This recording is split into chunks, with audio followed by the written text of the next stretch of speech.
Alright, time for another video. Let's talk about Colapinto. We have to talk about Colapinto because he's just immense right now. I'm not sure he's all that good. I'm not sure he's as good as he looks right now. But he's created a problem. He's created a very big problem. Because he has to be on the grid next season. He has to be. He's got Albon on fraud watch. He's got James Vowles turning his head like a swivel. He's fishing points finishes out of nowhere in the Williams. He has to be on the grid next season, but he's probably not going to be on the grid next season, and this is a major problem with F1 and F2 and all of this. This whole feeder series. One, F1's too elitist, doesn't get rid of drivers quick enough. Two, there's too much talent in F2. It just is what it is. Where is Colapinto even in F2? I don't know. Maybe he won the championship, so he's not allowed to race F2 anymore. I don't think that's the case. But, well, he's too good. He's too good to not have a seat next season. Albon on fraud. You see, the dynamics around Albon have changed now. It's no longer Logan Sargent in the other cars. Colapinto's a real bullet in the chamber. So now he's got to really step up and show that he is what he looked like when Williams were sacking Sargent at fucking Australia and giving him his car and giving Albon his car. You've got to now prove you are real enough to hang with the new kids. You see, the new kids going to come on the block. They're always going to be faster. I shouldn't say always, because Sargent was a new kid. He wasn't fast. But there's always going to be some new kid eventually pops up.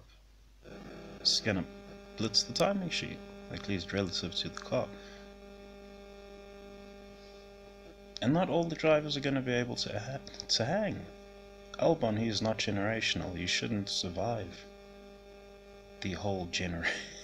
You shouldn't survive the whole generation of drivers, whichever generation of drivers he came in with. You shouldn't survive the whole generation. Colapinto might be generational. Colapinto might have world champion potential. He very well might have world champion potential. But, well, every drive could very well be the drive of his life right now, because this is his shot to get into F1. There's not going to be another better shot. You've got a run of Grand Prix until the end of the season. There's not going to be a better shot. And he's done it at difficult Grand Prix too, particularly for a rookie. Singapore, Baku. It's been impressive in all of them. He's gone to Circuit of the Americas and the Texas heat. He grabbed points. So, where was Albon? Albon was nowhere to be seen, really. Albon was doing the 360. You know, he was auditioning for the Mercedes seat, I suppose, seeing as Mercedes is binning the drivers off the track. At least they could blame Albon if Albon was in the car. But, well, major problem for F1 now. You see, this is the thing. F1 loses legitimacy when the best drivers cannot get on the grid for whatever reason. Well, the real reason is because old drivers who are known quantities, and the quantities are not all that much, get kept around.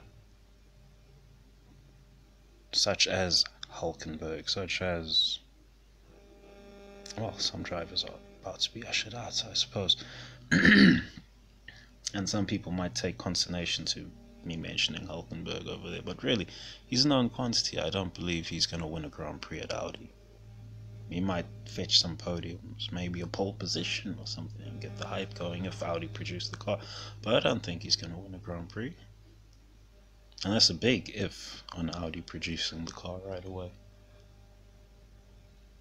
Magnussen, another one. career should have already ended. There's a few others. Ricciardo's career has now ended. It's been replaced by Lawson. And Lawson, oh, now he's, all of a sudden he's showing Tsunoda levels. But anyway, Colapinto is showing Albon levels. If Albon was generational, would Colapinto be showing him levels? Who knows? Antonelli might show George Russell levels next season. Who knows? We'll have to see what happens.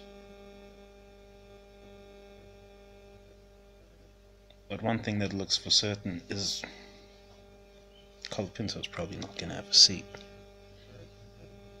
Much to my chagrin, he's actually interesting to watch out on circuit. If you watched him during... Is this one called the American Grand Prix, or is one of the others called the American Grand Prix? But if you watch, if you watched him during Circuit of the Americas, in the free practice session, he was throwing the car off, going wide at corners, testing the limits.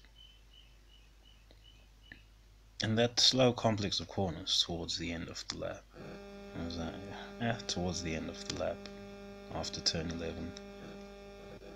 He was throwing the car off over the heat. First time at the circuit, he doesn't know what the limits are. So he'll discover the limits in the simplest way possible, because there's not a lot of time to go. Thankfully, there were no barriers or gravel traps in those areas. So I suppose this is smart from the driver. It's a rookie, of course. So he has to learn the circuit in very limited time, and he did, and he got more purchase out of it than Albon. Albon's been here plenty. Perhaps Williams have shifted their entire garage focus to Colapinto.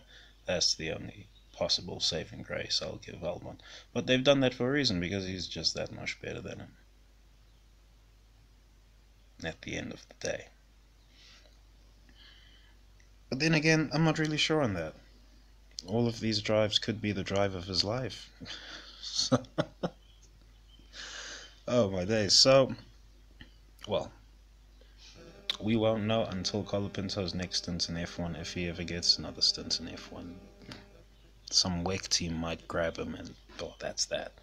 Right, he gets locked up in a WEC contract forever. But anyway, I think that should be the video. Thanks for watching, thanks for listening, peace.